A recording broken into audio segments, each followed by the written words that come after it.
There was a time, not so very long ago, when school discipline was measured not merely by detentions or stern words, but by the sting of cane, paddle, or strap. In classrooms from Britain to America, corporal punishment was regarded as an accepted part of education. Most pupils hoped never to experience it, although a surprising few admitted to being curious enough to discover what it felt like. My own first encounter with the cane came not because of one spectacular act of rebellion, but because of what the school described as my general attitude. There was no single offence worthy of severe punishment. Instead, it was the accumulation of countless minor misdemeanours. I regularly cut across the quadrangle lawn instead of keeping to the proper pathways on the way to chapel. Registration often found me arriving just after everyone else had settled. Lessons would begin before I finally appeared at the classroom door, never late enough to attract punishment every time, but frequently enough for masters to conclude I considered their lessons less interesting than the conversations I had reluctantly abandoned outside.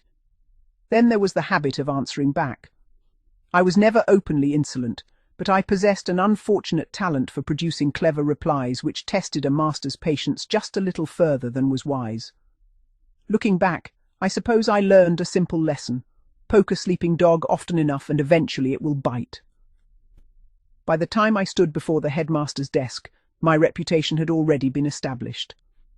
The cane was administered not for one offence, but for the pattern of behaviour that suggested I was forever probing the limits of authority. The ceremony surrounding the punishment was every bit as memorable as the strokes themselves. The offender was summoned into the headmaster's study, where silence hung heavily in the room. The rattan cane rested in plain view, an unmistakable symbol of authority. Formal words were spoken, the offence briefly rehearsed, and then came the familiar command to bend over. The anticipation was almost worse than the punishment itself. Each stroke landed with a sharp crack that echoed around the room. A fierce, burning pain spread instantly across the seat of the trousers, followed by an intense throbbing which lingered long after the caning had ended. There was little dignity in the experience.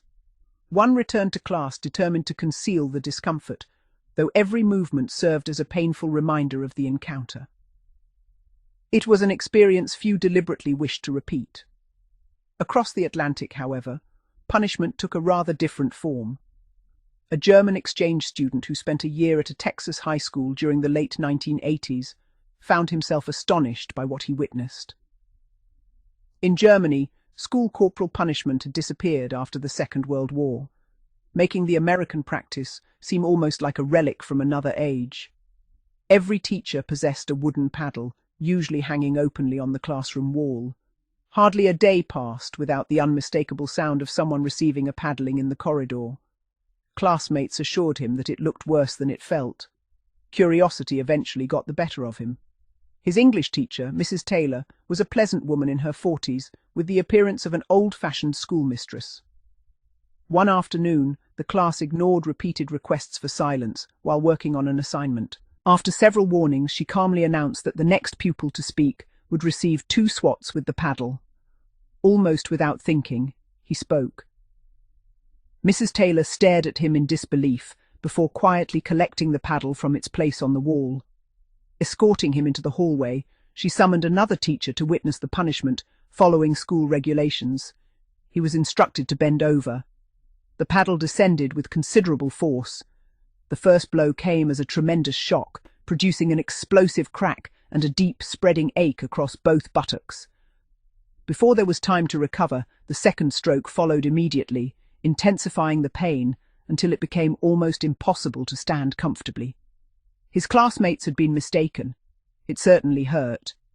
British schools, meanwhile, possessed their own traditions. One former pupil remembers the woodwork master dealing with latecomers by administering a couple of sharp whacks with a specially selected block of wood. The instrument varied according to age. First-form boys received a comparatively small block, while senior pupils faced something altogether more intimidating. The punishment was entirely unofficial.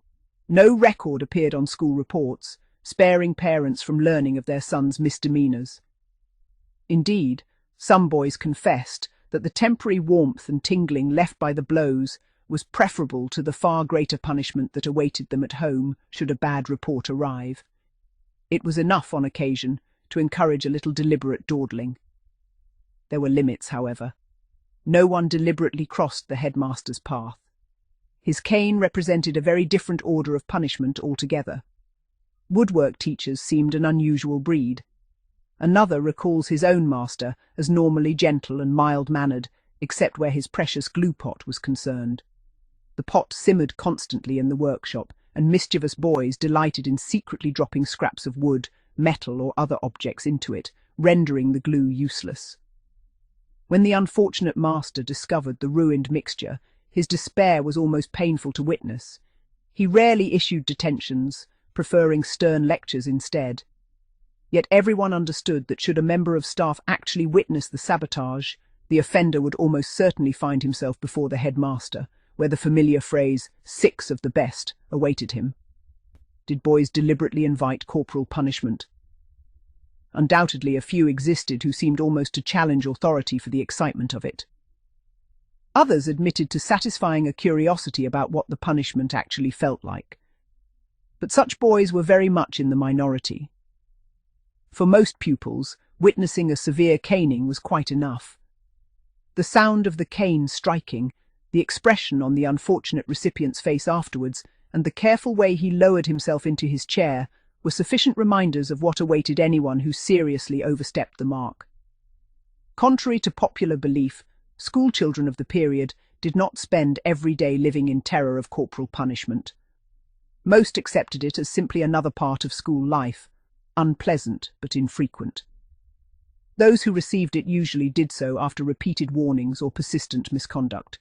Few sought it. Fewer still wished to experience it twice.